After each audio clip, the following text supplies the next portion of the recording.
Pernikahan antara Arka dan Nora 1 bulan lagi. Sebagian besar temannya telah mengetahui bahwa ia akan menikah dengan pengusaha muda berpengaruh di Sydney. Jika sampai pernikahan ini gagal, maka dia akan menjadi bahan tertawaan di seluruh Canberra. Arka, bukankah kamu tahu bahwa pernikahan kita akan membuatmu mendapatkan pijakan bisnis di sini? Apa sebenarnya yang tiba-tiba membuatmu berubah pikiran? Hubungan kita baik-baik saja belakangan ini, kata Nora. Nora, tolong beri aku waktu lagi, jawab Arka. Setelah mengatakan itu, Arka pergi meninggalkan gadis yang masih mengenakan gaun pengantin itu.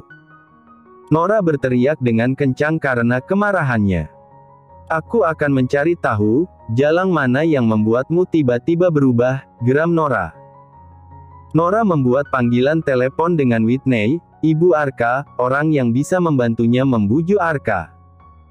Dia tak akan membiarkan ada peluang sedikit saja yang bisa membuat Arka meninggalkan dirinya. Ibu, apakah kamu sibuk? Bagaimana kalau kita makan malam hari ini? Tanya Nora begitu panggilan terhubung. Baiklah Nora, aku sangat senang kamu mengajakku makan malam, kata Whitney antusias. Mari kita makan di salah satu restoran yang ada di pusat perbelanjaan karena aku juga ingin membelikanmu tas keluaran terbaru, lanjut Nora. Nora, kamu sungguh menanti yang terbaik untukku. Arka beruntung mendapatkanmu, puji Whitney. Nora menyeringai dengan senyum cibiran. Ibu mertuanya ini sangat materialistis. Mudah baginya untuk mendapatkan hati wanita ini. Setelah menutup telepon, Nora bersiap untuk ke pusat perbelanjaan. Bersamaan dengan itu, Eliza juga harus mencari baju hangat untuk kunjungan kerja di New Zealand yang mendadak. Dia tak meninggalkan banyak baju hangatnya di Swiss karena terlalu merepotkan mengepak itu semua dalam penerbangan bersama anak kecil. Nora bertemu dengan Whitney di restoran. Setelah menyelesaikan makan, mereka berdua lalu mengobrol sambil menuju ke toko tas. Kamu hari ini memilih baju pengantin bukan? Baju seperti apa yang akhirnya kalian pilih? Tanya Whitney. Bu, sebenarnya Arka tadi mengatakan bahwa ia ingin memikirkan kembali mengenai pernikahan kami, kata Nora dengan wajah memelas. Omong kosong apa yang dikatakan pria bodoh itu? Pernikahan sudah di depan mata, kenapa ia tiba-tiba berubah pikiran? Balas Whitney kesal. Bu, itulah yang membuatku tak habis pikir. Alasan kenapa ia tiba-tiba berubah pikiran. Mungkinkah belakangan ini Arka menunjukkan gelagat yang janggal? Tanya Nora. Whitney menggeleng. Ia masih sama, terus disibukkan dengan pekerjaannya. Tapi jangan khawatir, aku akan menyelidikinya, katanya menenangkan. Terima kasih Bu, aku mengandalkanmu, ucap Nora. Whitney menepuk telapak tangan Nora. Jangan khawatir, aku akan memastikan Arka menikah denganmu sesuai waktu yang telah ditentukan, janjinya. Dua wanita itu lalu keluar dari restoran. Nora memberikan mertuanya tas dengan keluaran terbaru. Wanita itu sangat senang. Ini adalah tas termahalnya sejak 3 tahun terakhir. Arka telah memangkas biaya hidupnya sejak masalah dengan Eliza beberapa tahun lalu, membuat ia kesulitan untuk bersosialisasi dengan wanita kalangan atas. Bu, sebentar lagi musim dingin. Apakah kamu juga menginginkan baju hangat? Tanya Nora. Kamu sangat baik, aku tidak percaya telah melahirkan anak bodoh yang tak bisa menghargai berlian sepertimu, puji Whitney. Arka mungkin hanya sedang bingung saat ini, kata Nora. Ya, kamu benar. Tapi jangan khawatir, kamu adalah satu-satunya menantu yang aku terima, tak akan ada wanita lain yang bisa menggantikanmu, tegas Whitney. Nora tersenyum puas. Ia lalu membawa mertuanya menuju ke toko baju. Saat keduanya sampai di sana, Whitney melihat sosok tak asing yang juga telah memilih pakaian hangat di toko itu. Semula ia mengira telah salah lihat, namun setelah melihat lebih dekat, ia yakin bahwa wanita itu adalah mantan menantunya. Eliza, gumam Whitney dengan wajah penuh kebencian. Ia masih memiliki dendam tersisa pada Eliza. Ia menyalahkan semua hukuman yang Arka berikan padanya terhadap Eliza. Wanita itu adalah mimpi buruknya, tak hanya saat menjadi menantu, namun juga setelah ia bercerai dengan Arka. Siapa dia, Bu? Apakah kamu mengenalnya? Tanya Nora. Whitney mengepalkan tinjunya, masih memberikan tatapan dingin pada Eliza yang belum menyadari kehadiran mereka. Dia adalah mantan istri Arka, ia telah menghilang sejak 3 tahun lalu. Aku tidak menyangka ia ternyata berada di Canberra, jawabnya. Tatapan Nora kemudian beralih pada Eliza. Hanya melihat dari postur tubuh belakangnya saja, wanita itu memiliki daya tarik yang kuat. Dari samping, ia sudah terlihat menawan. Hati Nora kini dipenuhi dengan rasa tak aman. Jadi dia adalah penyebab Arka mulai ragu pada pernikahan kami. Mereka hanya mantan suami istri, kenapa Arka masih berpegang teguh dengannya, asteris batin Nora. Saat ini, Eliza telah membawa long coat blazer panjang berwarna coklat susu. Itu adalah keluaran terbaru musim ini, memiliki tali kimono di perutnya dan bentuk kerah yang elegan. Pakaian ini akan sangat cantik digunakan dengan turtleneck sweater. Nona, jika Anda membeli sweater yang masih satu set dengan blazer ini, maka kami akan memberikan Anda diskon 20% untuk sweaternya, kata petugas toko yang melayani Eliza. Ini juga edisi terbatas, Anda akan menjadi satu-satunya yang mengenakannya. Saat ini, Whitney tiba-tiba menyodorkan kartunya pada kasir. A akan membeli blazer dan sweater itu untuk menantuku. Jangan tawarkan baju mahal ini padanya karena aku yakin dia tak akan memiliki uang untuk membelinya, katanya dengan nada merendahkan. Eliza tertegun. Ia tak menyangka akan bertemu mantan mertuanya di sini. Wanita ini masih sama arogannya seperti dulu. Siapa bilang aku tak bisa membayarnya, kata Eliza dengan menatap dingin pada Whitney. Wanita parubaya itu tercengang. Dulu, Eliza adalah wanita yang penakut dan selalu menundukkan kepala saat berbicara dengannya, namun kini ia bahkan berani menatap tajam ke arahnya. Jangan melebih-lebihkan dirimu sendiri, aku tahu kamu tak memiliki uang. Jadi, buang jauh egomu hanya untuk terlihat keren di depanku. Bentak Whitney. Sudah 3 tahun, apakah kamu pikir aku masih sama seperti dulu? Tanya Eliza dengan wajah yang dingin. Eliza mengeluarkan kartu dari tasnya dan menyerahkannya pada pramuniaga. Gesek pembayaran dari sini. Perintahnya. Whitney membeku. Apakah wanita ini benar-benar memiliki uang sekarang? Sial. Aku merasa sangat dipermalukan. Pikirnya.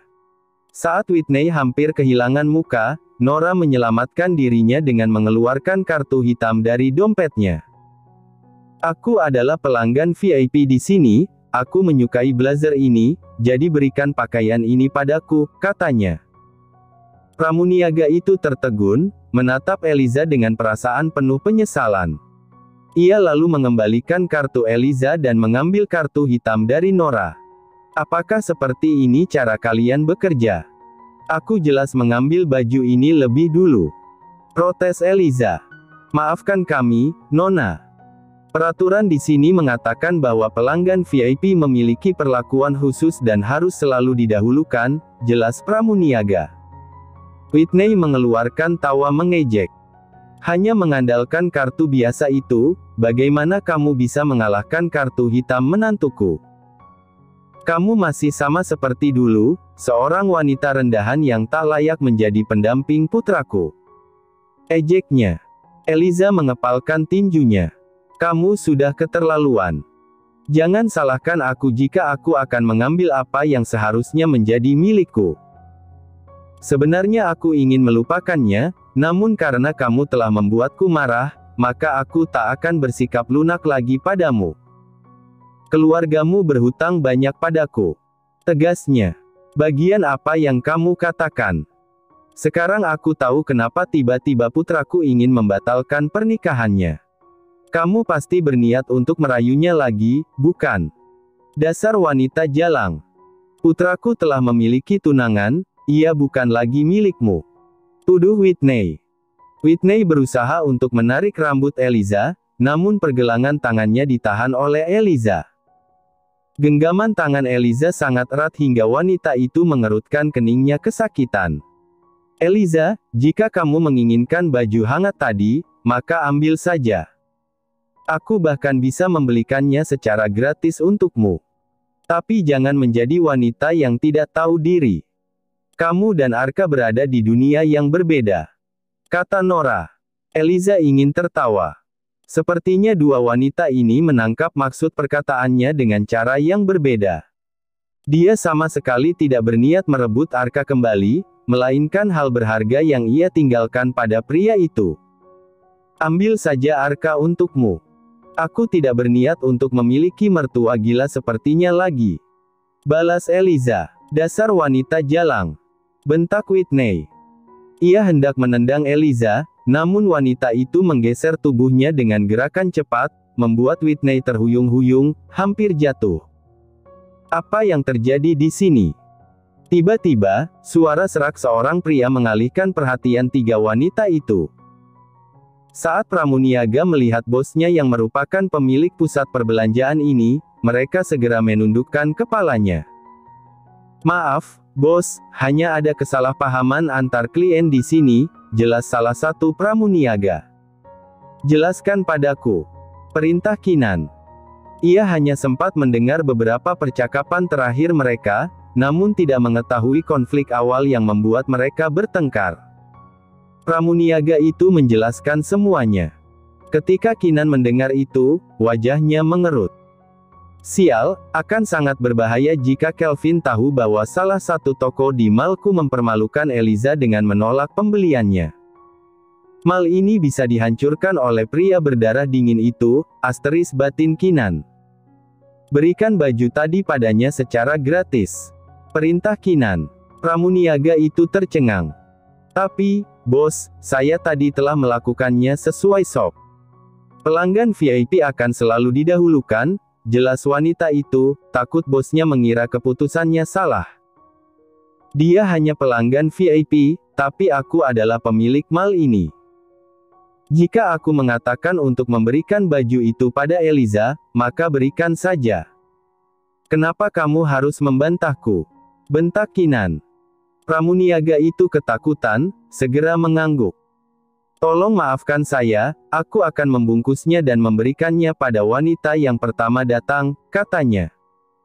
Whitney merasa sangat dipermalukan. Wajahnya menjadi merah dalam sekejap. Nora, apakah kamu akan diam begitu saja? Kamu adalah putri keluarga Sanders. Jangan biarkan orang lain menginjak-injakmu, katanya kesal. Nora menarik tangan wanita itu. Bu, mari kita pergi dan lupakan saja, ujarnya. Dia bukan lawan pria ini.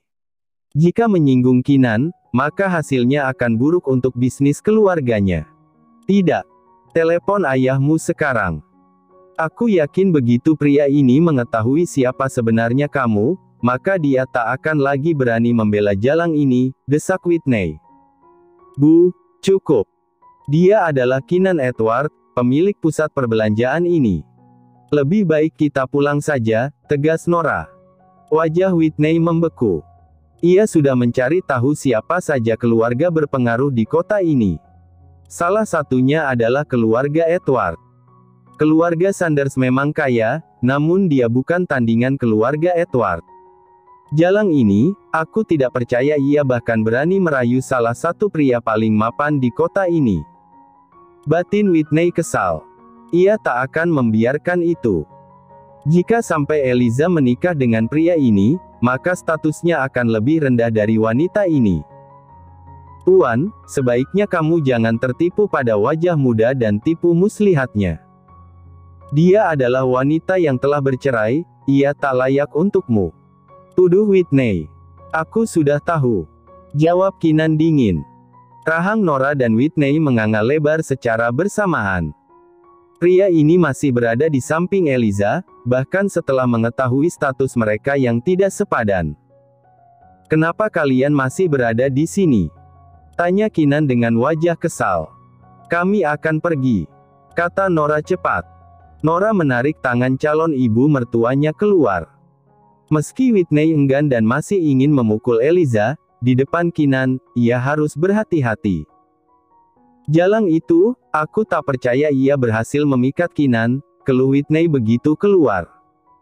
Biarkan saja, Bu. Status mereka tak sama. Ia pasti akan dibuang cepat atau lambat. Lagi pula, dengan adanya Keenan, maka kesempatan Arka untuk kembali pada Eliza akan semakin kecil, kata Nora menenangkan. Ya, kamu benar. Mari kita berurusan dengannya saat Keenan tak akan lagi menjadi pendukungnya, setuju Whitney. Di toko, Keenan menyerahkan tas berisi baju yang sempat dipilih oleh Eliza. Maafkan atas kebodohan pegawaiku. Untuk menebusnya, aku akan memberikan ini secara gratis untukmu, katanya. Tidak apa-apa, aku paham ia hanya bekerja sesuai peraturan yang berlaku. Masalahku dengan mereka tadi adalah hal pribadi, jadi kamu tak perlu memberikannya secara gratis. Aku bisa membelinya, tolak Eliza. Tidak. Ini gratis untukmu, jangan menolaknya. Aku akan merasa tak nyaman jika kamu tak mau menerima ini. Lagi pula, ini uang perusahaan, jadi jangan merasa terbebani seolah aku membayarnya menggunakan uang pribadiku, desak Keenan. Baiklah kalau begitu, jawab Eliza. Setelah Eliza pergi, Keenan segera menuju ke tempat tinggal Kelvin. Ia bisa masuk ke apartemen pria itu dengan mudah karena mengetahui kodenya. Begitu masuk, Keenan segera menuju ke ruang penyimpanan anggur. Apa yang kamu lakukan? Kenapa mencuri anggurku begitu datang? Cepat kembalikan, protes Kelvin. Anggur yang dibawa oleh Keenan adalah salah satu koleksi terbaiknya. Dia tak akan rela membaginya dengan pria ini. Keenan lalu menunjukkan struk pembelian coat dan sweater Eliza tadi pada Kelvin. Nota konyol apa yang kamu berikan padaku? Apakah kamu baru saja membelikan baju pacarmu dan memamerkannya padaku? Tanya Kelvin. Itu baju wanitamu. Lebih tepatnya, tadi Eliza hampir dipermalukan oleh tunangan Arka di tokoku saat bajunya akan direbut oleh Nora. Lalu, aku menyelamatkannya dengan memberikan itu gratis pada Eliza. Sekarang, sebagai kompensasi karena aku telah membela pacarmu, maka aku akan membawa anggur ini, jelas Keenan. Kelvin tertegun, menatap nota pembelian di tangannya. Baju ini memang mahal, namun anggurnya 3 kali lipat lebih mahal karena anggur langka yang hanya diproduksi 20 tahun sekali. Itu tidak sepadan dalam hal harga, namun karena Keenan telah membantu Eliza, maka anggur itu menjadi sepadan. Kelvin, sebaiknya kamu berhati-hati, kata Keenan setelah melihat Kelvin sudah menyerah untuk meminta anggurnya lagi. Jangan berbelit-belit. Katakan saja langsung, tegas Kelvin. Tadi aku sempat mendengar mereka berdebat. Nora mengatakan bahwa Arka akan membatalkan pernikahan mereka. Mungkinkah pria itu berniat kembali dengan Eliza setelah menemukan wanita itu kembali? Kelvin, kusarankan kamu cepat bergerak sebelum mereka rujuk, saran Keenan. Wajah Kelvin menjadi gelap mendengar Arka akan membatalkan pertunangannya. Ia benci membayangkan Eliza akan menghidupkan kembali romansa dengan mantan suaminya. Aku akan membuat Arka menikah dengan Nora secepatnya, tegas Kelvin. Bagaimana caranya? Tanya Keenan penasaran. Selama kamu orang yang berkuasa dan memegang kendali, selalu ada cara untuk melakukan intervensi pada lawan yang lebih lemah, jawab Kelvin penuh keyakinan.